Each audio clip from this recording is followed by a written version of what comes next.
आंगनबाड़ी सहायिकाओं की नियुक्ति में विवाद सामने आया है। शासनादेश के अनुसार राजस्व गांव के निवासी इस पद पर चयनित हो सकते हैं। ऐसे में राजस्व ग्राम की बसावट वाले गांव के अभ्यर्थियों को नीति से बाहर कर दिया गया है। इस मामले में मुख्य विकास अधिकारी ने डीपीओ को जांच कर रिपोर्ट प्रस्तुत करने को कहा है।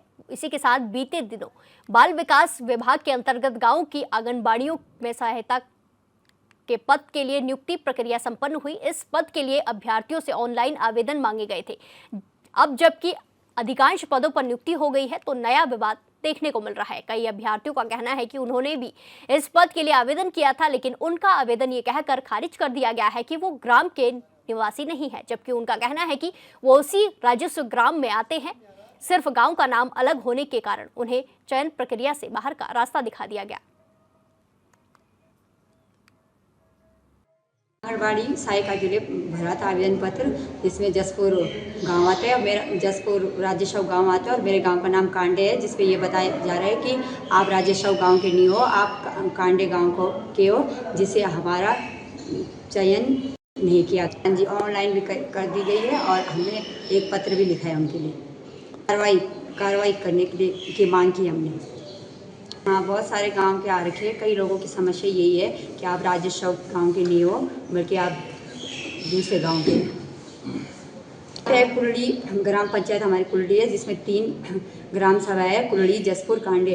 और कुलड़ी का आंगनबाड़ी केंद्र अलग है और जसपुर कांडे का एक है, जिससे जो मैं हूँ, मैं गांव कांडे से हूँ और जो राजेश्वर गांव है वो जसपुर का है। का चयन हो रखा है, उनकी एज भी ज़्यादा है और उनका मैरिज सर्टिफिकेट भी मेरे से कम है।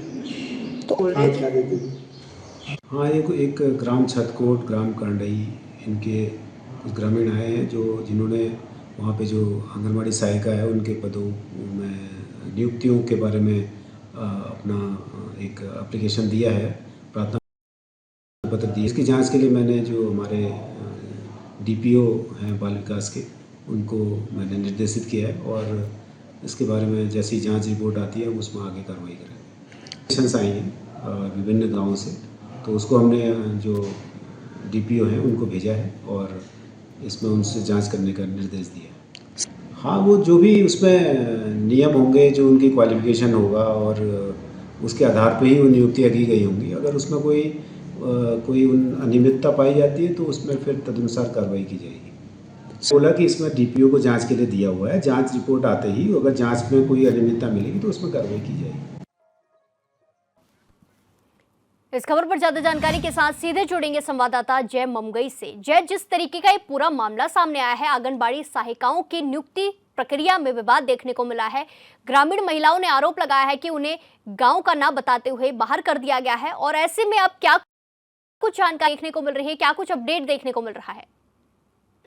देखिए प्रिया, सबसे पहले तो मैं आपकी संज्ञान में बात लाना चाहूंगा कि देखिए बहुत ही बड़ा जो मामला सामने आया है, आंगनबाड़ी सहायिकाओं की जो नियुक्ति को लेकर जो विवाद शासन दे के चलते कई ग्रामीण नियुक्ति से बाहर किए गए हैं। इसमें जो है मुख्य कारण जो है इनको ग्रामीण साबित करने के लिए कि आप गांव के नहीं हैं, आप यहाँ के निवासी नहीं हैं, इस गांव के रहने वाले नहीं है, तो इनके आगे बहुत बड़ी चुनौती खड़ी हो गई है कि अपने आप को कैसे इस गाँव का साबित करें कि हम ही के रहने वाले हैं। हमारी कई पीढ़ियां जो है इसी गांव से जो है हम यहाँ के मूल निवासी हैं।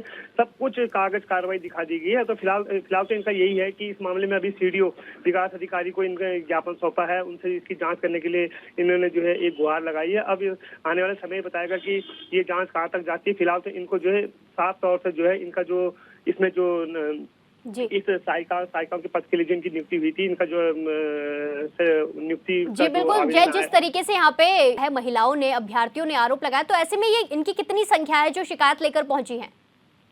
देखिए फिलहाल तो 16 से 17 महिलाएं जो है अभी सामने आई है, पर काफी जनपद के अंदर पूरा ही मामला जब देखा जाए तो फिलहाल जो एक जानकारी मिल रही है उसमें जो है 55 से 56 महिलाओं का इस तरह से जो है बहाल किया गया इस नियुक्ति से। और आने वाले टाइम पे ये बड़ा ही आंदोलन छेड़ सकते हैं। ये बहुत ही दुखद बात है। देखिए सहानुभूति कितनी मुश्किल से इंसान जो है अपनी जो है एक रोजगार प्रक्रिया के लिए जो है एक आवेदन करता है और नाम आने के बाद भी उसको बहिष्कार किया जाता है। तो ये बहुत ही बड़ी दुखद बात है, जिसके लिए महिलाएं जो है आंदोलन करने के लिए भी अब तैयार है। जी बिल्कुल जय, जिस तरीके से यहाँ पे महिलाएं ये भी बोल रही है कि उनके मार्क्स ज्यादा है, उनका मेरिट में जो क्वालिफिकेशन है वो भी ज़्यादा है, फिर भी उनको नियुक्ति से बाहर कर दिया गया है। ऐसे में जिनको चयन किया गया है, जिनको सिलेक्ट किया गया है, वो कहाँ के लोग हैं, कहाँ की वो महिलाएं हैं, किस इलाके में आती हैं और उनके जो नाम हैं वो क्या क्या है, ये सामने आए हैं।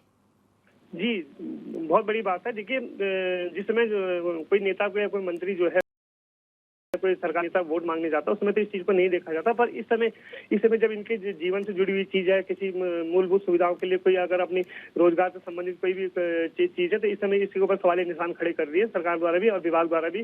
देखिए, बहुत दुखद बात है। अब इसमें जो देखा जाए तो आने वाले समय जो है बहुत ही वो बनेगा। इसके लिए चुनाव के समय में जो काफी ही कड़ा संदेश दिया है जनता ने, तो इस तरह से कई मामले अभी भी पिछले 5-6 सालों की बात लगाइए, 10 सालों की बात लगाइए, इस तरह के कई मामले आते रहे। पर इस समय तो बहुत ही बड़ा जो है ये सवाल सरकार के ऊपर सवाल निशान खड़ा है कि देखिए आपके विभाग वाले क्या कर रहे हैं, क्या कहाँ कमी पाई गई है। एक ग्रामीण गांव के नाम में अगर कोई गड़बड़ है, उसमें अगर कोई वो चीज है तो उसको सही कीजिए। इसमें ग्रामीणों का कोई वो नहीं है, कोई भी सहयोग नहीं कर रहा है, कोई उनके साथ खड़ा नहीं है, वो अपनी लड़ाई खुद ही लड़ रहे हैं। सवाल के ऊपर बहुत ही बड़ा निशान है। प्रिया जी बिल्कुल, देखना होगा कि जय क्या कुछ इसमें मामले में निकल कर आते हैं और जो लोग इसमें आरोपी पाए जाते हैं उन पर कार्रवाई होती है या नहीं। धन्यवाद हमारे साथ जानकारी साझा करने के लिए।